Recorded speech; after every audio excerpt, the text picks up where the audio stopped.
Assalamualaikum warahmatullahi wabarakatuh. Perkenalkan, nama saya Salsabila Rahma Putri, NIM 200104020 dari kelas 3A. Di sini saya akan mempresentasikan hasil tugas individu saya mengenai analisis kalimat berdasarkan aliran tradisional atau tata bahasa tradisional. Pendahuluan. Aliran tradisional boleh dikatakan sebagai aliran linguistik yang tertua, namun karena ketaatannya pada kaidah menyebabkan aliran ini tetap eksis di zaman apapun. Istilah tradisional sering dipertentangkan dengan istilah struktural, sehingga dalam pendidikan formal ada istilah tata bahasa tradisional dan tata bahasa struktural. Tata bahasa tradisional menganalisis bahasa berdasarkan filsafat dan semantik, sedangkan tata bahasa struktural berdasarkan struktur atau ciri-ciri formal yang ada dalam suatu bahasa tertentu. Selain itu, teori tradisional berdasarkan pada pola pemikiran secara filosofis. Dari latar belakang sejarahnya saja kita bisa mengetahui bahwa munculnya teori ini bermula dari Plato dan Aristoteles yang kita kenal sebagai filosof besar bangsa Yunani.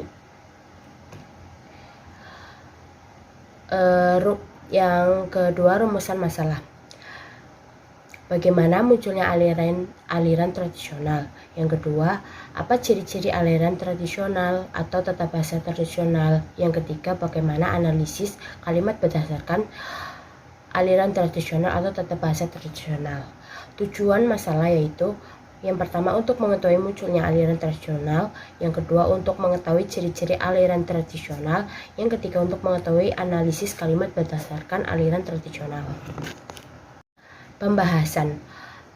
Yang pertama, munculnya aliran tradisional. Pada abad ke-4 sebelum Masehi, seorang ahli filsafat bernama Plato 429 sebelum Masehi sampai 349 sebelum Masehi menelurkan sebagian jenis kata bahasa Yunani kuno dalam kerangka telaah filsafatnya.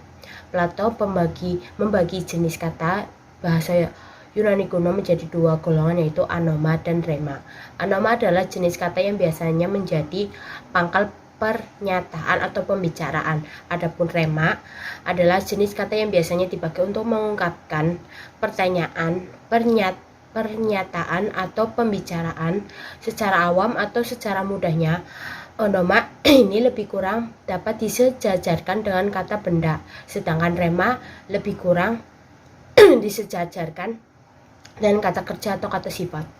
Selanjutnya, Aristoteles pada 384 sebelum Masehi sampai 322 sebelum Masehi membagi jenis kata bahasa Yunani menjadi tiga golongan, yaitu anoma, rema, dan sindesmos.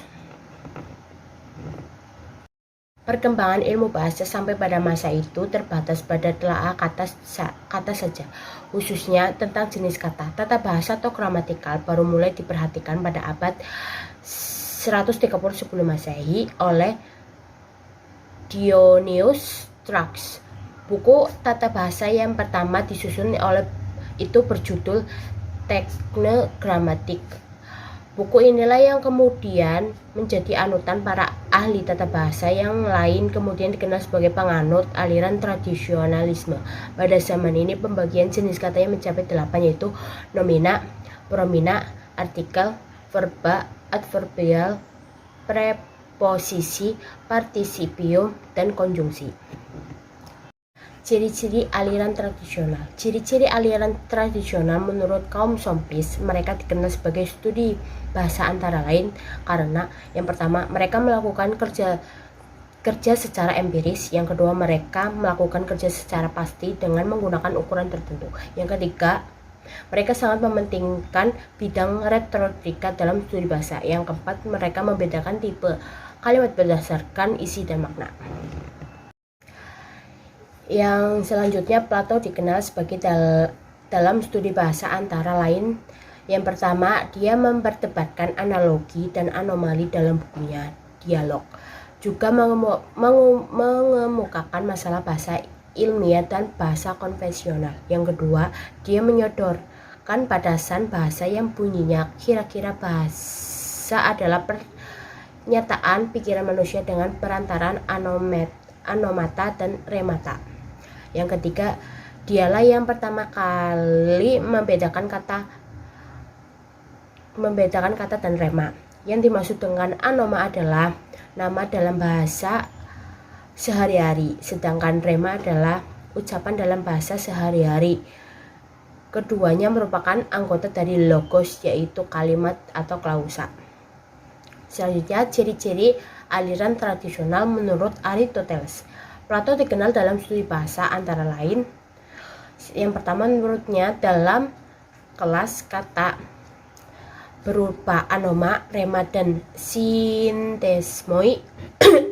Sindesmo adalah kata yang lebih banyak bertugas dalam hubungan sintaksis, dan sindesmoi itu sama dengan kelas preporsi dan konjungsi yang dikenal sekarang ini.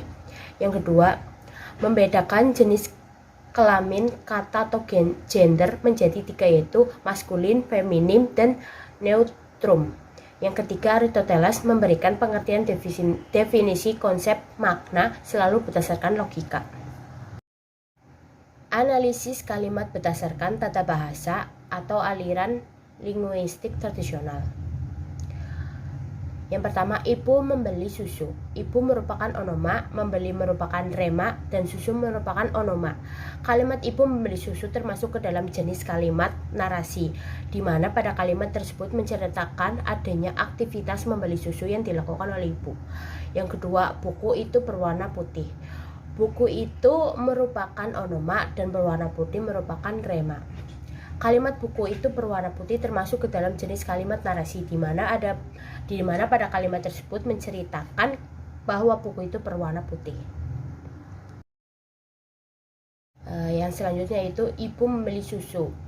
Onoma, ibu merupakan onoma, membeli merupakan rema, susu merupakan onoma. Terbukti bahwa konsep Plato tersebut dapat diterima. Yang kedua, buku itu berwarna putih. Buku itu merupakan onoma, berwarna putih merupakan rema. Terbukti bahwa konsep Plato tersebut dapat diterima. Kesimpulan, tahap perkembangan bahasa terdiri atas tahap spekulasi, klasifikasi, dan rumusan teori. Aliran tradisional baru mencapai tahap spekulasi dan klasifikasi. Yang kedua, berdasarkan 5 ciri yang dibahas pada bab pembahasan ciri-ciri aliran tradisional dalam yang pertama, aliran ini telah mengenal kelas kata berupa anoma, rema, sinemois, artoron, logos, dan gender. Yang kedua, B, membedakan adanya kata kerja komplet dan kata kerja tak komplet. Yang ketiga, C, membedakan kata kerja aktif dan kata kerja pasif.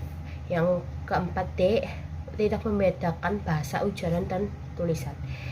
Analisis kalimat ibu membeli susu, buku itu berwarna putih. Sebuah janin ditemukan di Nganjuk Bapak Sare Kulo Siram Surabaya di kota bersih kuda menenang petani. Berdasarkan linguistik tradisional tersebut, keenam kalimat tersebut dapat digolongkan sebagai kalimat narasi dan laporan menurut aliran sofis. Keenam kalimat tersebut bisa digolongkan dalam anoma dan rema menurut Plato. Sekian dari saya. Wassalamualaikum warahmatullahi wabarakatuh.